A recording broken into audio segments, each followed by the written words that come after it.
प्यारे विद्यार्थियों, साथियों, आज हम बात करेंगे भारत में न्यायिक पुनरावलोकन के संदर्भ में सर्वोच्च न्यायालय के द्वारा स्वीकृत सिद्धांत और इसी के साथ में भारत के ही संदर्भ में न्यायिक पुनरावलोकन की आलोचना। अर्थात आज की क्लास में हम दो बातों पर चर्चा करेंगे और इसके संदर्भ में भी एग्जाम में निश्चित रूप से दो प्रश्न पूछे जाते हैं। क्या कि भारत में सर्वोच्च न्यायालय के द्वारा, सुप्रीम कोर्ट के द्वारा जब न्यायिक पुनरावलोकन की शक्ति का प्रयोग किया जाता है या सर्वोच्च न्यायालय के द्वारा जब अपना कोई निर्णय लिया जाता है न्यायिक पुनरावलोकन के संदर्भ में या कानून की समीक्षा के संदर्भ में, तो भारत में सर्वोच्च न्यायालय कौन से सिद्धांतों के आधार पर अपने निर्णय सुनाता है।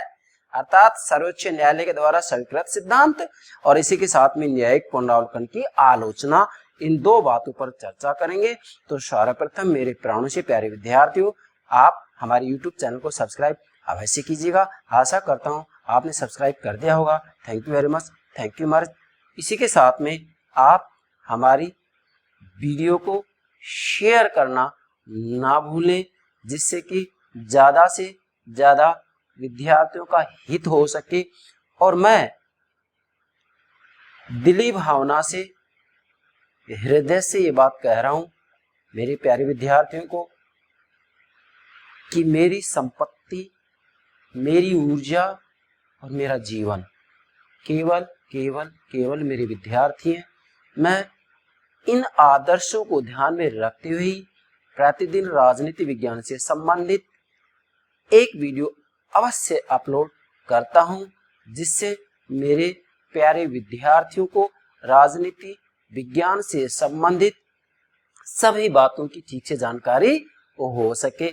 तो प्लीज मेरे प्यारे विद्यार्थियों, मैं बार बार कह रहा हूं, आप मेरा जीवन है, आप ही मेरी ऊर्जा है, आप ही मेरा सब कुछ है। मैं इन बातों को ध्यान में रखते हुए आपको प्रतिदिन राजनीति विज्ञान के बारे में कुछ ना कुछ अवश्य समझाता रहूंगा। इसी के साथ मैं ये कह रहा हूँ, विश्वास से कह रहा हूँ कि मैं राजनीति विज्ञान के संदर्भ में, चाहे यूपीएससी का सिलेबस हो, चाहे यूजीसी नेट का सिलेबस हो, कॉलेज लेक्चरर, स्कूल लेक्चरर का सिलेबस हो, मतलब समग्र राजनीति विज्ञान को समझाने का प्रयास करूंगा। फिर चाहे आप किसी भी प्रतियोगिता परीक्षा में बैठेगा, आपको किसी प्रकार की कोई दिक्कत नहीं आएगी। मेरा मूल लक्ष्य यही है कि राजनीति विज्ञान से संबंधित जितने भी टॉपिक्स हैं उन सभी को मैं मेरे प्यारे विद्यार्थियों के लिए वीडियो के माध्यम से आप तक पहुंचाऊंगा। आप समझिएगा, दिल से समझिएगा। अगर कहीं आपको कोई दिक्कत आए तो कमेंट के माध्यम से मुझे अवश्य अवगत कराइएगा। मैं बार बार कर रहा हूँ, मेरा जीवन का एक ही लक्ष्य है, मेरे विद्यार्थियों की सफलता, मेरे विद्यार्थियों का भविष्य उज्जवल हो, मेरे विद्यार्थी इतने बुद्धिमान बने कि वास्तव में वो संपूर्ण विश्व की सकल सूरत को बदलने का साहस रखें, जज्बा रखें, वो इतने विद्वान हो जाएं। मैं इन सब बातों को ध्यान में रखते हुए ही प्रतिदिन वीडियो अपलोड करता हूं। तो ध्यान दें मेरे प्यारे विद्यार्थियों। देखिएगा, आज हम बात कर रहे हैं भारत में न्यायिक पुनरावलोकन के संदर्भ में सर्वोच्च न्यायालय के द्वारा किन सिद्धांतों को स्वीकार किया जाता है और इसी के साथ में इसकी क्या आलोचना की जाती है। इसके लिए हमने आपके लिए दो पार्ट बना दिए हैं। तो मेरे प्यारे विद्यार्थियों, इसी के साथ ही मैंने यहाँ एक डायग्राम भी दिया है, इसके माध्यम से आप समग्र रूप में न्यायिक पुनरावलोकन को समझ सकते हैं। अब भाई, न्यायिक पुनरावलोकन के स्वीकृत सिद्धांत कौन से हैं भारत में, इसकी क्या आलोचना की जाती है, इससे पहले मैं कुछ सामान्य बात बताना चाह रहा हूं। हालांकि हमने पीछे इससे संबंधित सब बातें अपलोड कर दी हैं, आप हमारे प्लेलिस्ट में देखिएगा। मतलब न्यायिक पुनरावलोकन की उत्पत्ति, अर्थ, परिभाषा, विशेषताएं, इसी के साथ में सामान्य रूप में इसका क्षेत्र, परिचालनता, ये सब बातें हमने समझा दी हैं, आप प्लेलिस्ट में देखिएगा। परंतु चूंकि भारत में सर्वोच्च न्यायालय के द्वारा न्यायिक पुनरावलोकन के संदर्भ में कौन से सिद्धांत स्वीकार किए जाते हैं इसको समझने से पहले ये समझना जरूरी हो जाता है कि न्यायिक पुनरावलोकन है ही क्या। हालांकि मैंने पहले समझा दिया है, पिछली वीडियो में आप देखिएगा, परंतु फिर भी यहाँ जरूरी हो रहा है क्योंकि इसके बिना हम आगे नहीं बढ़ पाएंगे। देखो, न्यायिक पुनरावलोकन न्यायपालिका की वह शक्ति या क्षमता है जिसके आधार पर न्यायपालिका व्यवस्थापिका और कार्यपालिका के कार्यों, कानूनों और आदेशों की वैधानिकता की जांच करती है।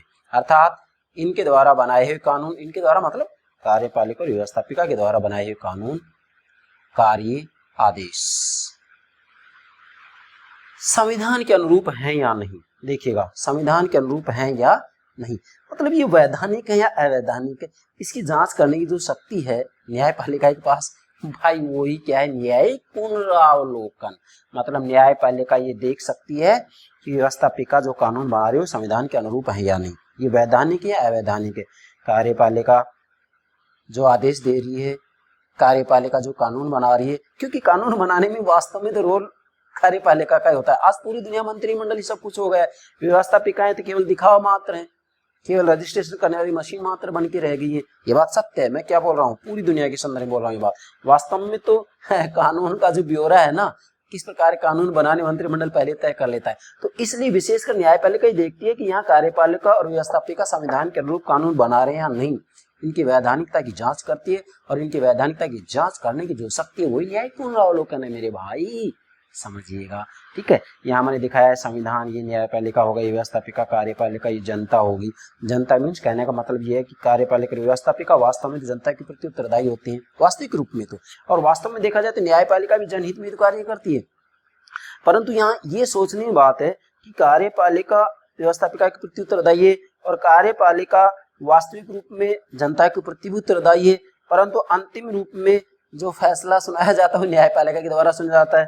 व्यवस्थापिका और कार्यपालिका भी इस इंतजार में रहते हैं कि न्यायपालिका हमारे बनाए हुए कानूनों को हो सकता है अवैधानिक घोषित कर दे। जब तक वैधानिक घोषित नहीं करती है तब तक वो कानून मान्य नहीं होते हैं। तो बड़ी विचित्र सी बात है कि वास्तव में उत्तरदायी तो कार्यपालिका और व्यवस्थापिका है, जनता के प्रति जवाब इनको देना पड़ता है प्रत्येक बात के लिए, जबकि अंतिम जो निर्णय मान्य होता है वो किसका होता है, न्यायपालिका का होता है। इसलिए विद्वानों ने कहा है क्या कि भाई धीरे धीरे हो सके तो न्यायिक पुनरावलोकन को समाप्त किया जाए और इसके स्थान पर नियमाधीन निर्णय की व्यवस्था की जाए। नियमाधीन निर्णय क्या है, इसके लिए मैं अलग से वीडियो अपलोड करूंगा, ध्यान दीजिएगा, बहुत महत्वपूर्ण बात बोल रहा हूं मैं।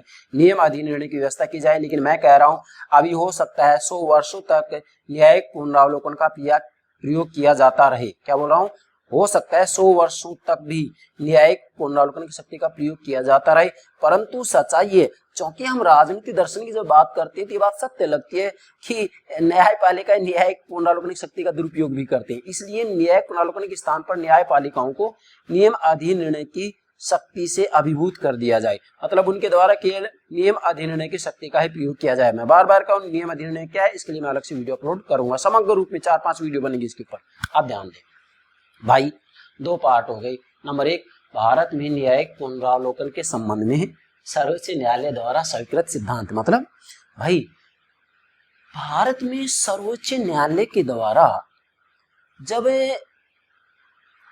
व्यवस्थापिका और कार्यपालिका के कानून, कार्य और आदेशों की वैधानिकता की जांच की जाती है, वैधानिकता और अवैधानिकता की जांच करते समय या सर्वोच्च न्यायालय अपने निर्णय सुनाते समय, निर्णय लेते समय, वास्तव में भारत में सर्वोच्च न्यायालय इन सिद्धांतों के आधार पर 8 बिंदु बनाए, 8 सिद्धांत हैं, इन सिद्धांतों के आधार पर अपना निर्णय लेता है। बहुत महत्वपूर्ण बात है, भारत में न्यायपालिका न्यायिक पुनरावलोकन की शक्ति का प्रयोग करते समय, मतलब कार्यपालिका और व्यवस्थापिका के द्वारा जो कानून बनाए जाते हैं वो संविधान के अनुरूप है या नहीं, ये जांच करते समय भारत में सर्वोच्च न्यायालय इन सिद्धांतों के आधार पर अपने निर्णय सुनाता है।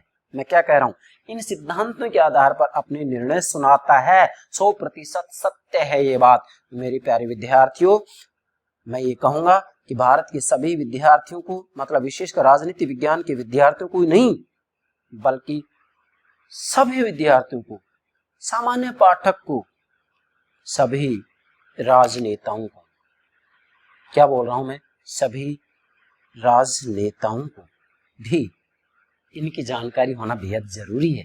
मैं इन सब बातों को ध्यान में रखते हुए सिद्धांत समझा रहा हूं, तो ध्यान दीजिएगा। भारत में सर्वोच्च न्यायालय अपने निर्णय लेते समय न्यायिक पुनरावलोकन के संदर्भ में, मतलब न्यायिक समीक्षा करते समय, कार्यपालिका और व्यवस्थापिका के द्वारा जो कानून बनाए जाते हैं, जो आदेश दिए जाते हैं, उनकी समीक्षा करते समय, व्याख्या करते समय वास्तव में इन सिद्धांतों के आधार पर अपने निर्णय सुनाता है। सर्वोच्च न्यायालय, भारत की बात बोल रहा हूं मैं। नंबर 1 कौन कौन सिद्धांत है? नंबर 1 पहला सिद्धांत है भाई संविधान की साम्य संरचना का सिद्धांत। बहुत महत्वपूर्ण बात है, संविधान की साम्य संरचना का सिद्धांत। भारत में सर्वोच्च न्यायालय के द्वारा न्यायिक पुनरावलोकन करते समय, मतलब व्यवस्थापिका कार्यपालिका के द्वारा जो कानून बनाए गए हैं उनकी वैधानिकता की जांच करते समय साम्य संरचना के सिद्धांत के आधार पर निर्णय लिया जाता है। साम्य संरचना के सिद्धांत का मतलब यह है कि वास्तव में भारत के संविधान के अंतर्गत कुछ ऐसे भाग हैं, कुछ ऐसी धाराएं हैं जिनमें साम्य है, उनमें विरोध नहीं है, बल्कि वो एक दूसरे के पूरक हैं। कैसे? जैसे भारतीय संविधान के भाग 3 और 4 का उदाहरण दे सकते हैं हम। भारतीय संविधान का भाग 3 जिसमें मौलिक अधिकारों को उल्लेख किया गया है, भाग 4 जिसमें नीति निर्देशक तत्वों का उल्लेख किया गया है। तो सर्वोच्च न्यायालय वास्तविक रूप में अपने निर्णय सुनाते समय इन दोनों को एक दूसरे का पूरक मानती है, एक दूसरे का साम्य मानती है, एक दूसरे का सहयोगी मानती है, एक दूसरे का विरोधी नहीं मानती है। हाँ, ये बात सत्य है कि मौलिक अधिकार वाद योग्य हैं, न्याय योग्य हैं, जबकि नीति निर्देशक तत्व न्याय योग्य नहीं है, वाद योग्य नहीं है। मतलब नीति निर्देशक तत्वों का यदि सरकार के द्वारा उल्लंघन भी किया जाता है, नहीं माना जाता है, तो हम न्यायालय की शरण नहीं ले सकते हैं, परंतु मौलिक अधिकारों का उल्लंघन होने पर न्यायालय की शरण ली जा सकती है। ये अंतर अवश्य, परंतु सर्वोच्च न्यायालय मानकर चलता है कि संविधान का भाग 3 और 4 एक दूसरे के विरोधी नहीं है, बल्कि एक दूसरे के पूरक है, एक दूसरे के साम्य है। इसी प्रकार से भारतीय संविधान की कुछ धाराएं भी ऐसी हैं जो कि एक दूसरे के विरोधी नहीं है, बल्कि एक दूसरे के पूरक हैं, एक दूसरे के साम्य हैं, एक दूसरे के सहयोगी हैं। तो वास्तव में सर्वोच्च न्यायालय अपने निर्णय सुनाते समय मानकर चलता है कि संपूर्ण भारतीय संविधान में जितने भी भाग और धाराएं हैं वो एक दूसरे के सहयोगी हैं, एक दूसरे के विरोधी नहीं हैं। इस बात को ध्यान में रखते हुए सर्वोच्च न्यायालय के द्वारा वास्तविक रूप में न्यायिक पुनरावलोकन की शक्ति का प्रयोग किया जाता है और इस शक्ति का प्रयोग करते समय अपना फैसला या निर्णय सुनाया जाता है। यही क्या है? संविधान की साम्य संरचना का सिद्धांत। क्लियर? बहुत महत्वपूर्ण बात है भाई। ये 8 सिद्धांत समझ गए तो शेष बचा ही क्या है? भारत के संदर्भ में सब क्लियर। दूसरा नोट करेंगे आप, दूसरा है संविधि के आंशिक रद्दीकरण का सिद्धांत। बहुत महत्वपूर्ण बात है, नोट करें। संविधि के आंशिक रद्दीकरण का सिद्धांत। अब ध्यान देंगे, भारत के अंतर्गत सर्वोच्च न्यायालय न्यायपालिका के द्वारा न्यायिक पुनरावलोकन की शक्ति का प्रयोग करते समय या कानूनों की वैधानिकता की जांच करते समय सर्वोच्च न्यायालय न्यायपालिका जब अपना फैसला सुनाता है, निर्णय लेता है, तो उसमें दूसरे सिद्धांत को भी स्वीकार किया जाता है। इस सिद्धांत के आधार पर भी अपने निर्णय सुनाए जाते हैं। कौन सा? संविधि के आंशिक रद्दीकरण का सिद्धांत। इसका मतलब यह है कि भारत के अंतर्गत न्यायपालिका के द्वारा निर्णय लेते समय वास्तव में केवल यह देखा जाता है कि संविधान की जिस धारा के द्वारा वास्तव में संविधान का विरोध किया जा रहा है या जो कानून व्यवस्थापिका बना रही हैं, अब उस कानून में वास्तव में ऐसी कौन सी बात है जो कि संविधान के विपरीत है, तो उसमें केवल यह देखा जाता है कि जो व्यवस्थापिका ने कानून बनाया है वास्तव में वह कौन सी धारा के विपरीत है। अब यहां जिस धारा के विपरीत वो कानून है, केवल उस धारा उपधारा को ही रद्द किया जाएगा, समाप्त किया जाएगा, पूरे अधिनियम को समाप्त नहीं किया जाएगा। मेरा कहने का मतलब यह है कि भारत के अंतर्गत सर्वोच्च न्यायालय के द्वारा वास्तव में कानून की वैधानिकता की जांच करते समय ये देखा जाता है कि वास्तव में जो कानून है वह संविधान या जो अधिनियम है उस अधिनियम की कौन सी धारा का उल्लंघन कर रहा है। अगर उस धारा का उल्लंघन कर रहा है वह कानून, तो केवल उस धारा को समाप्त किया जाएगा, पूरे अधिनियम को समाप्त नहीं किया जाएगा। इसीलिए इसे कहते हैं आंशिक रद्दीकरण का सिद्धांत। जबकि संयुक्त राज्य अमेरिका के अंतर्गत वास्तव में किसी अधिनियम में यदि कोई एक धारा ऐसी है जो कि वास्तव में संविधान के विपरीत है तो संयुक्त राज्य अमेरिका में पूरे अधिनियम को समाप्त किया जाता है, जबकि भारत में पूरे अधिनियम को समाप्त नहीं किया जाता है। 9 अधिनियम के अंतर्गत जो धारा विशेष उपधारा विशेष है जिसके द्वारा वास्तविक रूप में संविधान का उल्लंघन हुआ है, संविधान के विपरीत है, केवल उसी को समाप्त किया जाएगा, पूरे अधिनियम को समाप्त नहीं किया जाता है। इस आधार पर भी भारत में न्यायपालिका के द्वारा अपना निर्णय लिया जाता है।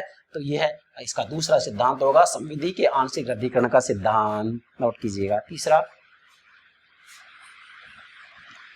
संविधान द्वारा स्थापित प्रक्रिया का सिद्धांत। नोट कीजिएगा। तीसरा सिद्धांत है संविधान द्वारा स्थापित प्रक्रिया का सिद्धांत। ध्यान दीजिएगा। पूरी दुनिया के अंतर्गत न्यायपालिका के द्वारा न्यायिक पुनरावलोकन की शक्ति का प्रयोग करते समय वास्तविक रूप में 2 सिद्धांतों का प्रयोग किया जाता है, या तो संविधान द्वारा स्थापित प्रक्रिया या इसी के साथ में कानून की उचित प्रक्रिया। क्या? कानून की उचित प्रक्रिया। तो अमेरिका के अंतर्गत उचित प्रक्रिया को अपनाया गया है, जबकि भारत के अंतर्गत वास्तविक रूप में संविधान द्वारा स्थापित प्रक्रिया के सिद्धांत को अपनाया गया है। इसका यहाँ मूल भावार्थ ये होगा कि भारत के अंतर्गत न्यायपालिका के द्वारा न्यायिक पुनरावलोकन की शक्ति का प्रयोग करते समय या व्यवस्थापिका और कार्यपालिका के द्वारा जो कानून बनाए गए हैं उनकी वैधानिकता की जांच करते समय केवल ये देखा जाता है कि व्यवस्थापिका ने जो कानून बनाए हैं वह कानून संविधान के अनुरूप है या नहीं। तो इस समय यह देखा जाएगा कि वास्तव में जो कानून के शब्द हैं उन शब्दों के अर्थों के विपरीत तो कहीं व्यवस्थापिका ने कानून नहीं बनाए, बस केवल यहीं तक सीमित रहा जाएगा। ये नहीं देखा जाएगा कि कानून के पीछे क्या भावना है, कानून अच्छा है या बुरा है, या उस कानून का समाज व्यवस्था पर क्या प्रभाव पड़ेगा। इससे न्यायपालिका का कोई लेना देना नहीं। केवल न्यायपालिका यहीं तक सीमित रहेगी कि वास्तविक रूप में कानून के जो शब्द हैं उन शब्दों का जो अर्थ है उसके अनुरूप व्यवस्थापिका ने कानून बनाए या नहीं। अगर उसके अनुरूप कानून बनाए हैं तो मान्य है, और उसके अनुरूप कानून नहीं बनाए हैं, मतलब जो कानून है उनके शब्दों का जो अर्थ है उसके अनुरूप यदि कानून बनाए हैं तो उन्हें मान्य किया जाएगा, और उसके अनुरूप कानून नहीं बनाए हैं तो उन्हें अमान्य, रद्द, अवैधानिक, असंवैधानिक घोषित किया जाएगा। इसलिए आप कह सकते हैं कि भारत में सर्वोच्च न्यायालय के द्वारा न्यायिक पुनरावलोकन की शक्ति का प्रयोग करते समय संविधान द्वारा स्थापित प्रक्रिया के सिद्धांत को भी अपनाया जाता है, जबकि अमेरिका के अंतर्गत कानून की उचित प्रक्रिया को अपनाया जाता है। ये बात आपको ध्यान में रखनी है। चौथा, स्वयं के निर्णयों का पुनरावलोकन करने का सिद्धांत। ध्यान दीजिएगा। भारत के अंतर्गत वास्तविक रूप में स्वयं न्यायपालिका के द्वारा अपने ही निर्णयों को समय और परिस्थितियां बदलने पर, नए तथ्य उपस्थित होने पर बदल दिया जाता है। मतलब यहाँ स्वयं सर्वोच्च न्यायालय के द्वारा अपने ही जो निर्णय होते हैं, अपने जो फैसले होते हैं, उन्हें समय और परिस्थितियों के अनुरूप परिवर्तित करते हुए बदल दिया जाता है। मतलब कहने का मतलब ये होगा, यहाँ वास्तविक रूप में जब नए तथ्य आ जाते हैं तो उन नए तथ्यों के अनुरूप अपने ही पुराने फैसले को वास्तविक रूप में न्यायालय के द्वारा बदल दिया जाता है। समझ रहे इसका मतलब। इसलिए यहाँ चौथा जो सिद्धांत बन रहा है स्वयं के निर्णयों का पुनरावलोकन करने का सिद्धांत। मतलब ये कोई जरूरी नहीं है कि भारत में न्यायपालिका अपना कोई फैसला सुना दे और उसके बाद में उस फैसले को नहीं बदलेगी। नहीं, ये नए तथ्य आने पर, परिस्थितियों के बदलने पर अपने ही फैसले को, अपने ही निर्णयों को बदल देते हैं। कौन? न्यायपालिका, न्यायालय। ठीक है। पांचवा है, नोट करें, पांचवा सिद्धांत है संविधान की प्रगामी व्याख्या का सिद्धांत। नोट कीजिएगा। पांचवा सिद्धांत है संविधान की प्रगामी व्याख्या का सिद्धांत। मतलब भारत के अंतर्गत सर्वोच्च न्यायालय के द्वारा न्यायिक पुनरावलोकन की शक्ति का प्रयोग करते समय व्यवस्थापिका और कार्यपालिका के कार्यों कानूनों की वैधानिकता की जांच करते समय वास्तव में संविधान की प्रगामी व्याख्या के सिद्धांत को भी अपनाया जाता है। इसका मतलब यह है कि वास्तविक रूप में न्यायपालिका के द्वारा अपने निर्णय फैसले सुनाते समय मतलब न्यायिक पुनरावलोकन की शक्ति का प्रयोग करते समय या व्यवस्थापिका और कार्यपालिका के कार्यों की समीक्षा करते समय वास्तविक रूप में संविधान की प्रगामी व्याख्या का भी सिद्धांत अपनाया जाता है। इसका मतलब यह है कि वास्तव में सर्वोच्च न्यायालय के द्वारा अपने फैसले सुनाते समय यह देखा जाता है कि वास्तव में संविधान भविष्योन्मुखी होना चाहिए, विकासोन्मुखी होना चाहिए, पीछे की तरफ जाना नहीं बल्कि आगे की तरफ बढ़ना होना चाहिए। इस आधार पर भी वास्तव में भारत में सर्वोच्च न्यायालय के द्वारा अपने फैसले या निर्णय सुनाए जाते हैं जिससे कि संविधान भविष्योन्मुखी विकासोन्मुखी बन सके। ये इस बात को भी ध्यान में रखा जाता है। इसलिए मेरे प्यारे विद्यार्थी नोट करेंगे कि भारत में सर्वोच्च न्यायालय के द्वारा संविधान की प्रगामी व्याख्या के सिद्धांत को भी अपने निर्णय सुनाते समय अपनाया जाता है। कितनी महत्वपूर्ण बातें हैं। अरे भाई, इतने सिद्धांतों का अपनाने के बाद में भी हम माननीय सर्वोच्च न्यायालय के बारे में कटाक्ष करें नहीं। मैं तो ये कहूंगा कि भारत का सर्वोच्च न्यायालय संपूर्ण विश्व में सबसे निष्पक्ष न्यायालय है। मेरे इन शब्दों को सत्य साबित करने में ईश्वर मेरा साथ दे। ध्यान दें, छठा है संविधान की भावना का सिद्धांत। नोट कीजिएगा, छठा क्या है? संविधान की भावना का सिद्धांत। अरे भाई, कितनी महत्वपूर्ण बात है ये, नोट करें। ये आईएएस एग्जाम पूछा जाता है और विद्यार्थी गलती करते हैं। संविधान की भावना का सिद्धांत। अब विद्यार्थी इसको कानून की भावना समझ आते नहीं।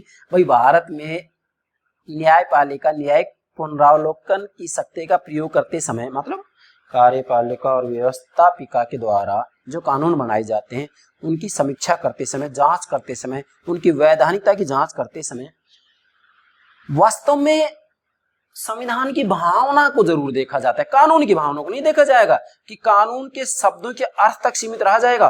कानून बनाने वालों को उसके पीछे क्या भावना है ये नहीं देखा जाएगा। कानून अच्छा है बुरा ये नहीं देखा जाएगा।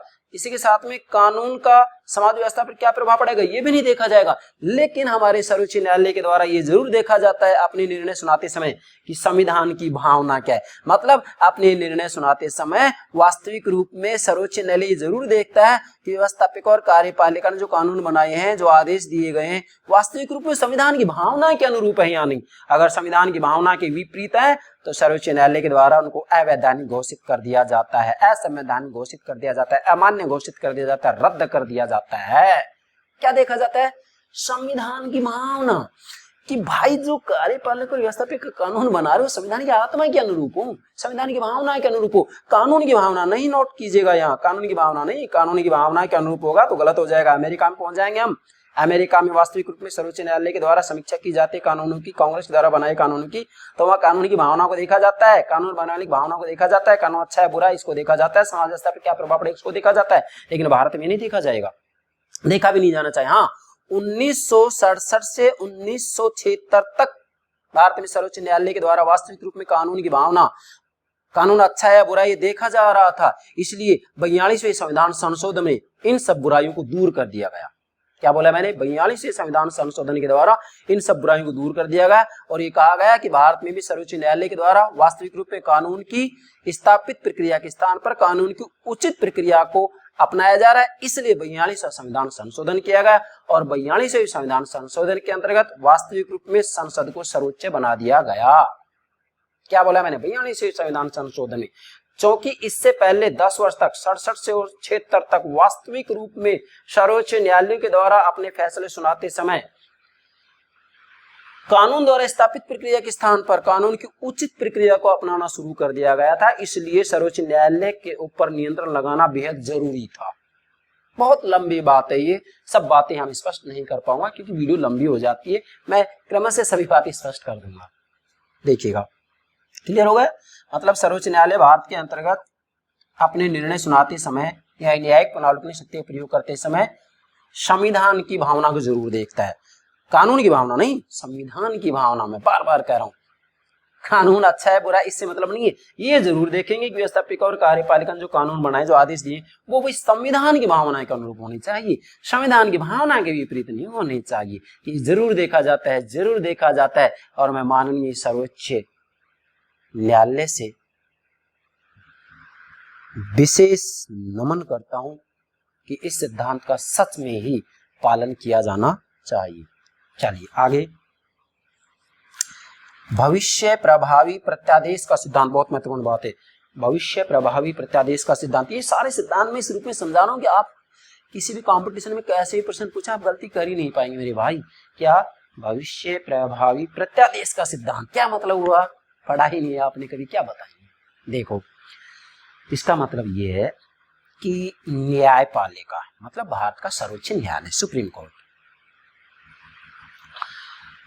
के द्वारा जब व्यवस्थापिका और कार्यपालिका के कानूनों, आदेशों और कार्यों की वैधानिकता की जांच की जाती है, और जांच करने के बाद में जब सर्वोच्च न्यायालय के द्वारा फैसला सुनाया जाता है, निर्णय लिया जाता है, तो वास्तव में सर्वोच्च न्यायालय के द्वारा जो निर्णय लिया गया है, निर्णय लेने के बाद में उसको लागू किया जाएगा, निर्णय लेने से पहले उसको लागू नहीं किया जा सकता। मान लीजिएगा आज की डेट में सर्वोच्च न्यायालय ने कोई निर्णय लिया, तो ये नहीं है कि पिछले 10 दिन से उसको लागू किया जाएगा, नो, आज निर्णय लिया है तो आज से ही इसको लागू किया जाएगा या नेक्स्ट डे से इसको लागू किया जाएगा। इसलिए कहते हैं भविष्य प्रभावी प्रत्यादेश का सिद्धांत, मतलब अतीत प्रभावी प्रत्यादेश के सिद्धांत को नहीं अपनाया गया है बल्कि भविष्य प्रभावी प्रत्यादेश को अपनाया गया है। मैं फिर बोल रहा हूं, अतीत प्रभावी प्रत्यादेश का सिद्धांत नहीं अपनाया गया भारत में बल्कि भविष्य प्रभावी प्रत्यादेश को अपनाया गया है। मतलब निर्णय लेने के बाद में उसको क्रियाशील, संचालित, लागू किया जाता है। लागू तो कौन करेगा, कार्यपालिका करेगी, क्लियर है ये बात। न्यायपालिका के द्वारा जो निर्णय लिया जाएगा ये तो निश्चित है भाई, लागू तो कार्यपालिका को ही करना है, लेकिन लागू कब होगा, निर्णय लेने के बाद में। इसलिए यहाँ क्या लिखेंगे आप, भविष्य प्रभावी प्रत्यादेश का सिद्धांत, ना कि अतीत प्रभावी। अब एग्जाम में इससे संबंधित प्रश्न पूछ लिया जाता है, विकल्प दे दिया जाता है, तो मैंने देखा ज्यादातर विद्यार्थी इसको अतीत प्रभावी प्रत्यादेश कर देते ना, भविष्य प्रभावी प्रत्यादेश, ठीक है, मतलब निर्णय लेने के बाद में लागू होगा ये। अच्छा, 8वां सिद्धांत क्या है, संविधि की वैधानिकता की प्रकल्पना का सिद्धांत। अब ध्यान दीजिएगा, यहाँ भी सर्वोच्च न्यायालय के द्वारा न्यायिक पुनरावलोकन की शक्ति का प्रयोग करते समय यह व्यवस्थापिका और कार्यपालिका के द्वारा जो कानून बनाए जाते हैं, जो आदेश दिए जाते हैं, इनके द्वारा जो कार्य किए जाते हैं, वास्तविक रूप में यहाँ सर्वोच्च न्यायालय पूर्वाग्रह से ग्रसित नहीं होता है। ये नहीं कि पहले ही इनके कानूनों को अवैधानिक मानकर चले, नो, पहले से ही सर्वोच्च न्यायालय इनको वैधानिक मानकर चलती है कि भी इनके द्वारा जो कानून बनाए गए हैं वो वैधानिक होंगे। अब वो एक अलग बात है कि तथ्यों के आधार पर ये स्पष्ट हो जाता है कि व्यवस्थापिका ने जो कानून बनाए हैं वो संविधान के अनुरूप नहीं है, तब कहीं जाकर के उनको अवैधानिक घोषित किया जाता है। इसलिए यहाँ सर्वोच्च न्यायालय इस सिद्धांत के आधार पर भी निर्णय सुनाती है, क्या कि संविधि की वैधानिकता की प्रकल्पना का सिद्धांत, मतलब सर्वोच्च न्यायालय पहले से पूर्वाग्रहों से ग्रसित नहीं होता है, इसकी कोई पूर्व धारणा नहीं होती है कि भी पहले से ही मान के चला जाए कि व्यवस्थापिका ने जो कानून बनाए हैं, कार्यपालिका ने जो आदेश दिए वो संविधान के अनुरूप नहीं है। नहीं, ऐसा कुछ नहीं है। तथ्यों के आधार पर इस बात का निर्णय लिया जाएगा कि वास्तविक रूप में जो व्यवस्थापिका ने कानून बनाए हैं, कार्यपालिका ने जो आदेश दिए हैं या इनके द्वारा जो कार्य किए जा रहे हैं वो संविधान के अनुरूप है या नहीं, वैधानिक है या अवैधानिक है, इसका फैसला, निर्णय तथ्यों के आधार पर ही लिया जाता है।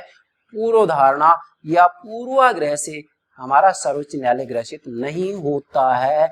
तो सर्वोच्च न्यायालय, भारत का सर्वोच्च न्यायालय संविधि की वैधानिकता की प्रकल्पना के सिद्धांत के आधार पर ही अपने निर्णय लेता है। मेरे प्यारे विद्यार्थियों, ये हो गए भारत में न्यायिक पुनरावलोकन के संबंध में सर्वोच्च न्यायालय द्वारा स्वीकृत सिद्धांत। मतलब भारत का सर्वोच्च न्यायालय कार्यपालिका और व्यवस्थापिका के द्वारा जो कानून बनाए जाते हैं, इनकी वैधानिकता की जांच जब करती है, मैं क्या बोल रहा हूँ बार बार, इनकी वैधानिकता की जांच करती है, या ये संविधान के अनुरूप कानून बना रहे हैं या नहीं, संविधान के अनुरूप कानून बना रहे हैं या नहीं, इसकी जांच करती है, तो सर्वोच्च न्यायालय इन 8 सिद्धांतों में से ज्यादातर सिद्धांतों के आधार पर ही अपने निर्णय या अपने फैसले सुनाती है। कौन? न्यायपालिका। मेरे प्यारे विद्यार्थी, जब इतने सिद्धांतों के आधार पर हमारा सर्वोच्च न्यायालय फैसले सुना रहा है, निर्णय ले रहा है, तो फिर आलोचना की गुंजाइश है नहीं। हाँ, ये बात सत्य है कि 1967 से 1976 तक माननीय सर्वोच्च न्यायालय, ये सत्य बात है, विधि द्वारा स्थापित प्रक्रिया के स्थान पर विधि की उचित प्रक्रिया के आधार पर निर्णय लेने शुरू कर दिए थे। इसका मतलब ये हो गया कि हमारे भारत में सर्वोच्च न्यायालय ने वास्तविक रूप में 1967 से 1976 तक कानून के पीछे क्या भावना है, कानून के शब्दों का अर्थ ही नहीं, बल्कि कानून बनाने की भावना क्या है, कानून अच्छा है या बुरा है, और कानून का समाज व्यवस्था पर क्या प्रभाव पड़ेगा, यहां तक देखना शुरू कर दिया था सर्वोच्च न्यायालय ने।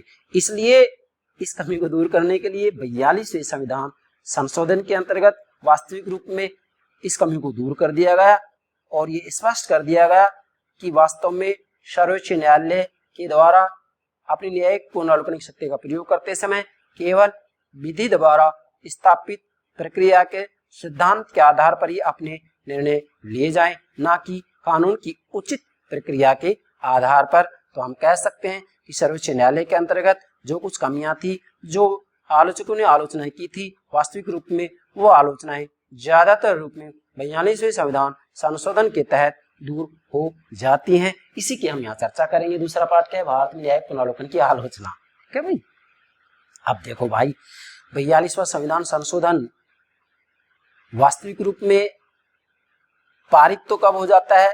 1976 में। लागू कब होता है? 1977 में। ये बात आपको ध्यान में रखनी है। अब इसकी कमियां क्या है भारत में न्यायिक पुनरावलोकन की? नंबर 1, मैं आपको संकेत भी कर चुका हूं, नोट कीजिएगा यहां। न्यायपालिका कानून द्वारा स्थापित प्रक्रिया के सिद्धांत से हटकर कानून की उचित प्रक्रिया के सिद्धांत की ओर झुकने लगी है। ये बात सत्य है। मैं आपको पहले कह चुका हूं कि भारत में 1967 से 1976 तक का जो काल आया वो ऐसा काल था, ऐसा समय था जब हमारे भारत में सर्वोच्च न्यायालय ने वास्तविक रूप में कानून द्वारा स्थापित प्रक्रिया के स्थान पर उससे हटकर कानून की उचित प्रक्रिया के सिद्धांत की ओर झुक गई थी और वास्तव में अपने फैसले सुनाते समय कानून की उचित प्रक्रिया के सिद्धांत को अपनाती थी। क्या मतलब हुआ? वास्तव में तो हमारे भारत के अंतर्गत ये व्यवस्था की गई है कि सर्वोच्च न्यायालय न्यायिक पुनरावलोकन की शक्ति का प्रयोग करते समय केवल कानून द्वारा स्थापित प्रक्रिया को देखे बस। मतलब कानून के शब्दों का क्या अर्थ है यहां तक सीमित रहे। कानून के शब्दों का जो अर्थ है उसके विपरीत यदि व्यवस्थापिका ने कानून बनाए हैं, कार्यपालिका ने आदेश दिए हैं, तो उनको अवैधानिक घोषित कर दे, कोई दिक्कत नहीं है। लेकिन इससे आगे न्यायालय नहीं बढ़े। न्यायपालिका ये नहीं देखे कि कानून बनाने वालों की कानून के पीछे क्या भावना है, कानून अच्छा है या बुरा है, कानून का समाज व्यवस्था पर क्या प्रभाव पड़ेगा, ये चीजें न्यायपालिका को नहीं देखनी है। मगर 1967 के बाद में 1976 तक न्यायपालिकाएं वास्तविक रूप में देखने लग गई थी। इसलिए 42वां संविधान संशोधन किया गया और न्यायपालिका को चेताया गया, इस पर संकेत दिया गया, कहा गया क्या कि आपके द्वारा वास्तविक रूप में संविधान की व्याख्या करते समय, व्यवस्थापिका के द्वारा जो कानून बनाए जा रहे हैं उनकी जांच करते समय, उनकी वैधानिकता की जांच करते समय केवल कानून द्वारा स्थापित प्रक्रिया को देखना है, कानून की उचित प्रक्रिया को नहीं देखना है। मतलब कानून के शब्दों का अर्थ देखना है, कानून बनाने वालों की भावना को नहीं देखना है, कानून के शब्दों की क्या भावना है इनको नहीं देखना है, कानून अच्छा है या बुरा है इसको नहीं देखना है, कानून का समाज व्यवस्था पर क्या प्रभाव पड़ा है इसको नहीं देखना है। 42 संविधान संशोधन ये बात स्पष्ट कर दी गई। ठीक है, तो वास्तव में ये आलोचना की जाती है कि भारत में न्यायपालिका कानून द्वारा स्थापित प्रक्रिया के स्थान पर कानून की उचित प्रक्रिया के सिद्धांत की ओर झुकने लग गई थी। ये बात सत्य है, अभी भी कुछ ऐसा है।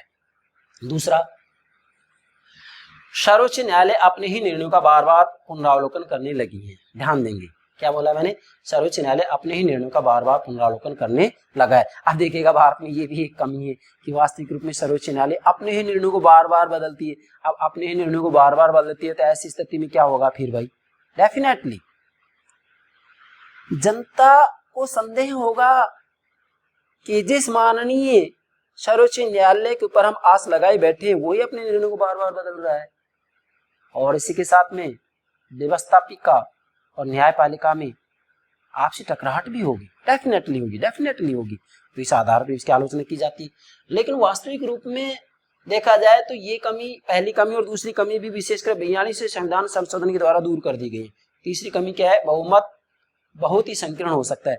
अब वास्तविक रूप में आलोचकों का कहना है कि सर्वोच्च न्यायालय के अंतर्गत जो निर्णय लिया जाता है वो बहुमत से लिया जाता है, और कभी कभी ऐसा भी होता है कि बहुमत संकीर्ण होता है। इसलिए स्पष्ट रूप में कहा गया है कि बहुमत से निर्णय नहीं लिया जा करके सर्वसम्मति से निर्णय लिया जाना चाहिए। क्या कह रहा हूं मैं, सर्वसम्मति से निर्णय लिया जाना चाहिए। इस आधार पर भी इसकी आलोचना की जाती है। और चौथा है, न्यायिक पुनरावलोकन की व्यवस्था से कानून अनिश्चितता की अवस्था में बना रहता है। ध्यान दीजिएगा, चौथी आलोचना ये की जाती है कि भाई न्यायिक पुनरावलोकन की व्यवस्था से कानून अनिश्चितता की अवस्था में बना रहता है। क्यों बना रहता है, क्योंकि व्यवस्थापिका ने जो कानून बनाए हैं, कार्यपालिका ने जो आदेश दिए हैं, वास्तविक रूप में जब तक न्यायपालिका ये नहीं कह देती है कि भाई इनके द्वारा बनाए हुए कानून वैधानिक हैं, संविधान के अनुरूप हैं, तब तक व्यवस्थापिका को ये निश्चित नहीं हो पाता है कि हमने जो कानून बनाए हैं वो लागू भी होंगे नहीं, संचालित भी होंगे नहीं। क्यों, क्योंकि न्यायपालिका जब तक ये नहीं कह देती है कि वास्तव में इनके द्वारा बनाए हुए कानून, व्यवस्थापिका के द्वारा बनाए हुए कानून संविधान के अनुरूप हैं, तब तक व्यवस्थापिका और कार्यपालिकाएं अनिश्चितता की स्थिति में रहती हैं, संदेह की स्थिति में रहती हैं, संदेहास्पद स्थिति में रहती हैं कि पता नहीं ये कानून वैधानिक घोषित होंगे या अवैधानिक घोषित होंगे। इसलिए आलोचकों ने इस आधार पर इसकी आलोचना की है कि भाई न्यायिक पुनरावलोकन की व्यवस्था से कानून अनिश्चितता की अवस्था में बना रहता है। इसलिए तो कहा गया है कि भाई न्यायिक पुनरावलोकन की शक्ति के स्थान पर नियमाधीन निर्णय की व्यवस्था की जानी चाहिए। ये नियमाधीन निर्णय क्या है, मैं बार बार कह रहा हूँ, अलग से वीडियो अपलोड करूंगा, ध्यान दीजिएगा। इसलिए मैं कहता हूँ प्रतिदिन आप हमारे यूट्यूब चैनल से जुड़े रहें, हम जो भी वीडियो अपलोड करते हैं उन्हें देखते रहिएगा। मैं विश्वास से कह रहा हूँ संपूर्ण राजनीति ज्ञान इजीली आपकी समझ में आ जाएगा।